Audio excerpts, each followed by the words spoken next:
Hello friends, स्वागत है आप सबका आज की इस वीडियो में। दोस्तों, आज की इस वीडियो में हम क्लास 8 की एनसीईआरटी के कुछ इंपॉर्टेंट टॉपिक्स हैं उनको डिस्कस करने वाले हैं। इससे पहले हमने क्लास 6 और 7 के जो टॉपिक्स हैं वो डिस्कस किए हैं। जो अभी नए जुड़े हैं चैनल से, जिन्होंने सब्सक्राइब नहीं करा है वो सब्सक्राइब कर लें और जाकर पुराने वीडियोज़ देख सकते हैं। वहाँ पर आपको 6 और 7 के जो नोट्स हैं इंपॉर्टेंट वो मिल जाएंगे। तो आइए आज हम स्टार्ट करते हैं अपने आज के टॉपिक से। आज का हमारा टॉपिक है प्रतिरक्षण यानी इम्यूनिटी। अगर हम बात करें इम्यूनिटी की, तो साधारण भाषा में हम कह सकते हैं कि शरीर की प्रतिरोधक क्षमता बढ़ाने के लिए बहुत थोड़ी सी मात्रा में किसी रोग के रोगाणु को सुई द्वारा अथवा ड्रॉप के रूप में शरीर में पहुंचाना ही प्रतिरक्षण या टीकाकरण कहलाता है। यानी जब हमारा शरीर किसी रोग से लड़ने लायक अगर उसको बनाना है तो हमें बाहर से कुछ उसको टीका देना पड़ता है, इंजेक्शन वगैरह देना पड़ता है। जैसे अभी हमने हाल ही में कोविड की डोजेस ली हैं सभी ने, तो ये एक इम्यूनिटी कहलाती है जो कि हमें बाहर के जो विषाणु या कीटाणु हैं उनसे लड़ने में मदद करती हैं शरीर को। अब कब किस तरह के जो टीके हैं वो बच्चों को लगवाने चाहिए, ये बहुत इंपॉर्टेंट है। यहाँ से क्वेश्चन हमेशा पूछा जाता है। तो अगर हम बात करें कि पहला टीका, तो सबसे पहले गर्भावस्था के 16 या 36 सप्ताह में, यानी जब 3 और 6 महीना लगभग चल रहा होता है, तो उस टाइम पे टिटनेस के 2 टीके माता को लगवाने चाहिए। उसके बाद बच्चे के जन्म पर बीसीजी का टीका लगता है और पोलियो का उसको बूंदें पिलाई जाती हैं। इसके साथ 6 सप्ताह के बाद डिप्थीरिया, डीपीटी जिसे कहते हैं, हेपेटाइटिस, एचआईवी और पोलियो का खुराक बच्चे को दी जाती है। 10 सप्ताह के होने पर फिर से डिप्थीरिया, हेपेटाइटिस, एचआईवी और पोलियो की दूसरी डोज दी जाती है। 9 माह के होने पर उसे खसरे का टीका दिया जाता है। वहीं 1 वर्ष के होने पर बच्चे को चिकन पॉक्स और हेपेटाइटिस ए का टीका उसे दिया जाता है। 16 से 19 माह का होने पर उसे डिप्थीरिया, एचआईवी और हेपेटाइटिस ए की सेकेंड डोज दी जाती है। वहीं 2 वर्ष का होने पर बच्चे को टाइफाइड और पोलियो की पहली डोज दी जाती है और 5 वर्ष का होने पर टाइफाइड और पोलियो की सेकेंड डोज दी जाती है। ये वो वैक्सीनेशन प्रोग्राम है जो गवर्नमेंट इम्प्लीमेंट करती है। इसके अलावा कुछ और टीके भी होते हैं जो कि लोग प्राइवेट हॉस्पिटल से लगवा सकते हैं। देन अगर हम बात करें टीकों की अवधि के, तो इनमें खास ख्याल रखना चाहिए। हर बच्चे को नियमित समय पर ही टीके लगाने चाहिए और ये भी ध्यान देना चाहिए कि 2 टीके के बीच का अंतर 1 माह से कम नहीं होना चाहिए। यानी 1 महीने से पहले और ना ही 1 महीने के बाद बच्चों को टीका लगाना चाहिए। इससे ज़्यादा का गैप नहीं होना चाहिए। निश्चित तिथि पर उनको टीके लगा देने चाहिए। वहीं अगर हम बात करें विश्व पोलियो दिवस कब मनाया जाता है, इंपॉर्टेंट क्वेश्चन है। तो 24 अक्टूबर को विश्व पोलियो दिवस मनाया जाता है, पूछा जाता है कई बार।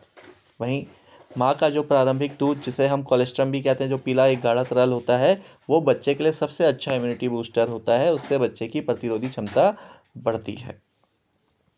वहीं अगर हम बात करें कुपोषण की, यानी माल न्यूट्रिशन की, तो पिछली बार भी वीडियोस में हमने माल न्यूट्रिशन के बारे में पढ़ा था। जिन्होंने नहीं देखा वो जाकर उन वीडियोस को देख सकते हैं। अब इससे कुछ रोग कौन से होते हैं, तो कुपोषण से क्वाशियोरकर, ये प्रोटीन की कमी से बच्चों में होने वाला मुख्य रोग है जिसमें त्वचा आदि के विकार उत्पन्न होते हैं। रिकेट्स विटामिन डी की कमी से होने वाला रोग है जिसमें हड्डी और दांत कमजोर हो जाते हैं।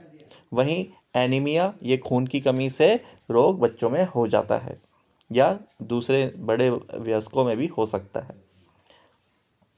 वहीं हम बात करें संरक्षण की, प्रिजर्वेशन की, तो खाद्य पदार्थों को खराब होने से बचाने के लिए जो उपाय किए जाते हैं उसी को संरक्षण कहते हैं। यानी जो खाने पीने के हमारे भोज्य पदार्थ हैं वो खराब ना हो पाए, वो लंबे समय तक चलें, उसके लिए हम उसमें जो भी उपाय करते हैं उसको संरक्षण या प्रिजर्वेशन मेथड कहते हैं।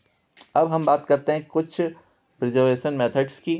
तो इस आधार पर हम भोज्य पदार्थों को 2 भागों में बांट सकते हैं। पहला, शीघ्र नष्ट ना होने वाले, यानी जो लंबे समय तक चल जाते हैं, जैसे दाल, मसाले, घी, तेल इत्यादि।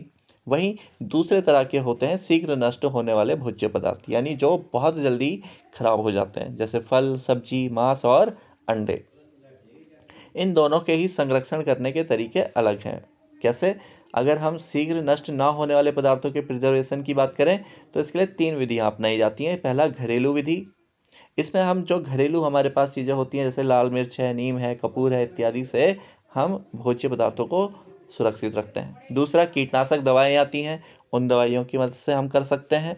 और फ्यूमिगेशन, ये इसमें कुछ खास रसायनों का उपयोग किया जाता है गैस के रूप में, जैसे ethyl dibromide, ethyl tribromide, carbon tetrachloride, ये कुछ महत्वपूर्ण संरक्षण के रसायन हैं।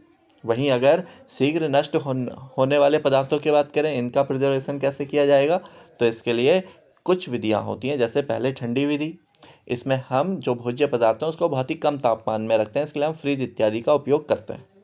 दूसरा है गर्म विधि, इसमें दूध जैसे जो भोज्य पदार्थ होते हैं इनको एक बार अगर गर्म कर लिया जाए तो इनके कीटाणु नष्ट हो जाते हैं और ये कई समय तक सुरक्षित रहते हैं। निर्जलीकरण, यानी भोज्य पदार्थों में से जल की मात्रा को निकाल लेना और उनको सुखा लेना, जैसे किशमिश इत्यादि है, दूसरे मेवे हैं या सब्जियां हैं, उसको हम सुखाकर कई तरह की चीजें बना सकते हैं।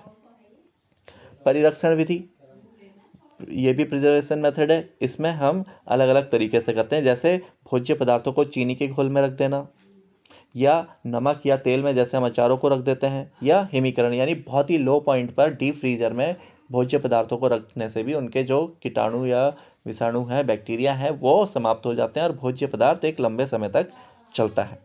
तो दोस्तों ये कुछ इंपॉर्टेंट आज के टॉपिक्स थे जो हमने डिस्कस किए हैं। इसी तरह आपको लेटेस्ट इन्फॉर्मेशन मिलती रहेगी। सब्सक्राइब करिए चैनल्स को। अगर कोई चीज़ है इंपॉर्टेंट तो आप कमेंट में हमें बता सकते हैं, और इसके बाद हम 8th के बाद 12th तक का जो सिलेबस है वो कवर करेंगे। तो आज के लिए इतना ही, धन्यवाद।